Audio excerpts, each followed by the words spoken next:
السلام علیکم رحمۃ اللہ، کیسے ہیں آپ کا لیسن سورۃ بقرہ پارہ نمبر 3 رکوع نمبر 7 ہے۔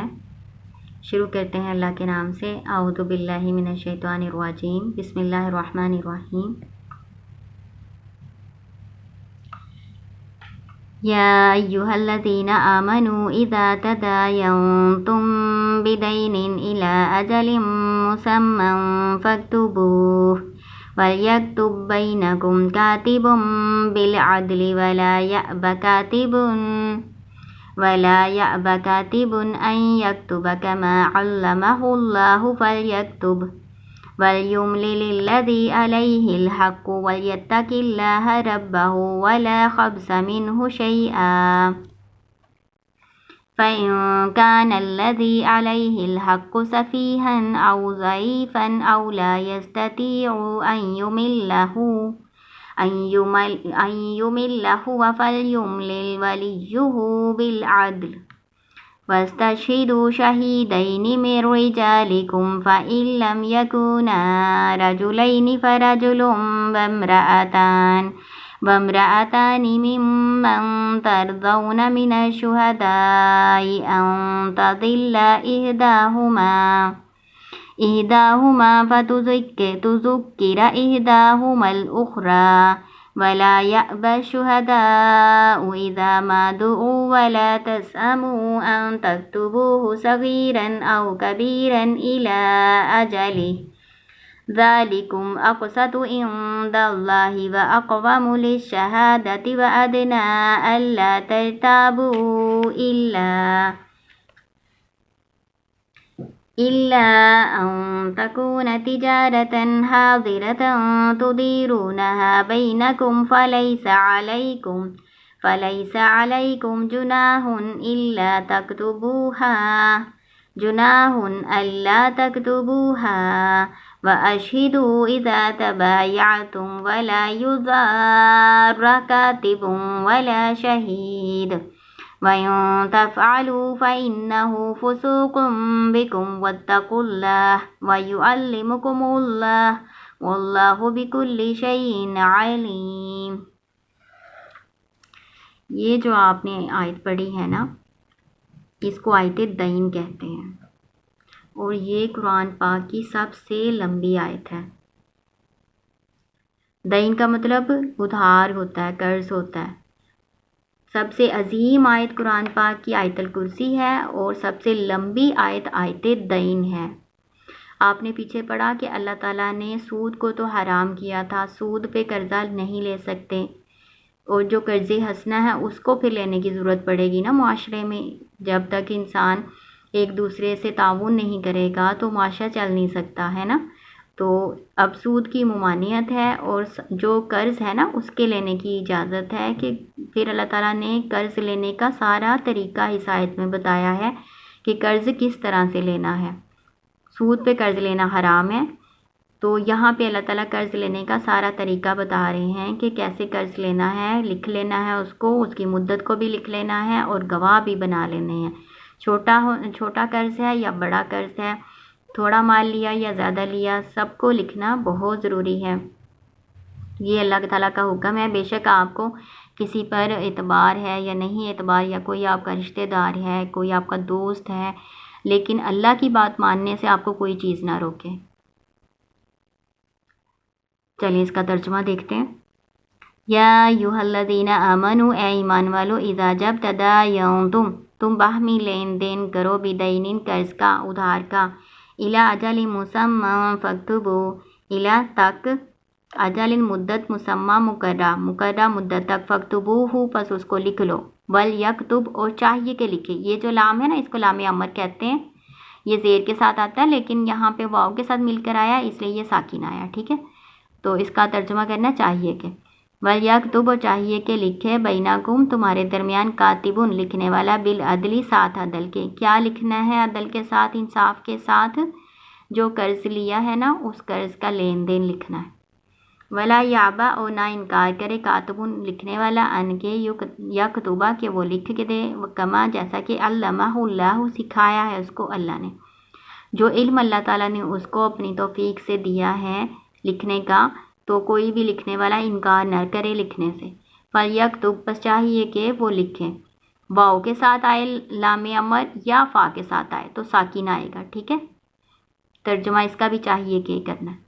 وَلْيُمْلِلْ اور چاہیے کہ لکھوائے الَّذِي وہ علیہ اس پر حق حق ہے. حق کیا؟ جس نے قرض لیا ہے نا اس کو چاہیے کہ وہ لکھوائے. یملل املا, جیسے اردو میں ہم پڑھتے ہیں نا املا کرنا, وہ کیا ہوتا ہے املا؟ کوئی لکھواتا ہے آپ لکھتے ہیں, اس کو کہتے ہیں املا کروانا, ہے نا. تو املا کا مطلب لکھوانا ہوتا ہے. چاہیے کہ لکھوائے وہ جس پر حق ہے یعنی جس نے قرض لیا ہے. وَيَتَّقِ اللَّهَ اور چاہیے کہ وہ ڈرے اللہ سے, ربہ جو اس کا رب ہے. وَلَا يَبْخَسْ مِنْهُ نہ وہ کمی کرے اس میں سے, کس میں سے؟ قرض میں سے, شیئا کچھ بھی. فَإِنْ كَانَ الَّذِي پس اگر ہو وہ شخص جس علیہ اس پر حق ہے یعنی وہ شخص جس نے قرض لیا ہے وہ ہو سفیہن بے وقوف او ضعیفن یا کمزور او لا یستطیع یا وہ نہیں استطاعت رکھتا ان یملا کہ وہ لکھوائے ہوا وہ. فلیملل پس چاہیے کہ لکھوائے ولیہ اس کا ولی بالعدل ساتھ انصاف کے. اگر وہ شخص جس نے قرض لیا ہے وہ بچہ ہے, نادان ہے, ناسمجھ ہے, بے وقوف ہے یا دیوانہ ہے تو پھر کیا کریں گے؟ تو اس کا کوئی ولی, اس کا کوئی وارث اس کی طرف سے لکھوا دے گا انصاف کے ساتھ. وَاسْتَشْهِدُوا اور تم گواہ بنا لو, شہیدین دو گواہ میں رجالکم اپنے مردوں میں سے. اور قرض کا لین دین لیتے وقت اور لکھتے وقت دو مرد بھی اللہ تعالیٰ نے کہا ہے گواہ بنانے ہیں. فَإِن لَمْ يَكُونَا رَجُلَيْنِ پس اگر نہ ہو دو مرد, فَرَجُلٌ وَامْرَأَتَانِ پس ایک مرد اور دو عورتیں. ممن اس میں سے جو ترضون من الشہداء تم پسند کرو انہیں گواہوں میں سے. ام تضل اگر بھول جائے احدہما ان میں سے ایک, فتذکرا پس یاد کروا دے احدہما الاخری ان میں سے ایک دوسری کو. اب اللہ تعالیٰ نے کہا ہے کہ دو مرد گواہ بنانے ہیں. اگر دو مرد نہیں ہیں تو ایک مرد اور دو عورتوں کو گواہ بنایا جا سکتا ہے, ان میں سے جن کو تم پسند کرتے ہو, جن کی دینداری سے تم واقف ہو کہ اچھے لوگ ہیں, انصاف والے لوگ ہیں اور جھوٹ نہیں بولتے, تو ان لوگوں کو گواہ بناؤ. اور اللہ تعالیٰ نے حکمت بھی بیان کر دی کہ ایک مرد کے ساتھ دو عورتوں کی گواہی ہونی چاہیے. اس کی کیا وجہ؟ یہ نہیں ہے کہ اللہ تعالیٰ نے مرد کو بہت زیادہ برتری دی ہے تو عورت کو اللہ تعالیٰ نے اس سے کم رکھا ہے درجے میں, یہ نہیں ہے. دراصل یہ ہے کہ عورت کا معاملہ نہیں ہوتا, معاملات میں وہ اس طرح کے حساب کتاب کے معاملات میں کم ہی پڑتی ہے, اس کا دھیان بھی اس طرف نہیں ہوتا اتنا, تو پھر وہ بھول جاتی ہے اس طرح کے معاملات کو نا. تو اس لیے اللہ تعالیٰ نے یہ ساتھ ہی آگے بیان کر دیا ان کے تذلہ بھول جائے احدہما ان میں سے ایک, تو تذکرا تو یاد کروا دے احدہما الاخری ان میں سے ایک دوسری کو. ٹھیک ہے نا, ایک بھولے گی تو دوسری یاد کروا دے گی. یہ اللہ تعالیٰ نے حکمت بیان کی ہے.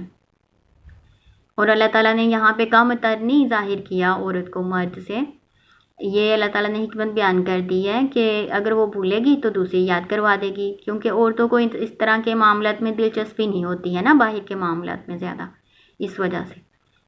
وَلَا يَأْبَ شُهَدَاءُ اور نہ انکار کریں گواہ اذا جب ما دعوا جب وہ بلائے جائیں, جب ان کو گواہی دینے کے لیے بلایا جائے تو جو گواہ بنائے گئے تھے وہ انکار نہ کریں گواہی دینے سے. ٹھیک ہے. وَلَا تَسْأَمُوا اور نہ تم سستی کرو ان تکتبوہ کہ تم اس کو لکھو, صغیراً چھوٹا ہو او کبیراً یا بڑا, الی اجلہ اس کی مدت تک. قرض چاہے تھوڑا لیا ہے یا بڑا لیا ہے, اللہ تعالیٰ نے کہا ہے اس کے لکھنے میں سستی نہ کرو. یہ اللہ کا حکم ہے, اللہ کا حکم سمجھ کے ہمیں لکھنا چاہیے. اگر ہم اللہ کی نافرمانی کرتے ہیں نا, نہیں لکھتے کہ جس نے قرض لیا ہے وہ آپ کا کوئی رشتہ دار ہے یا آپ کا بڑا دوست ہے, تو پھر ہی پریشانی پیدا ہوتی ہے.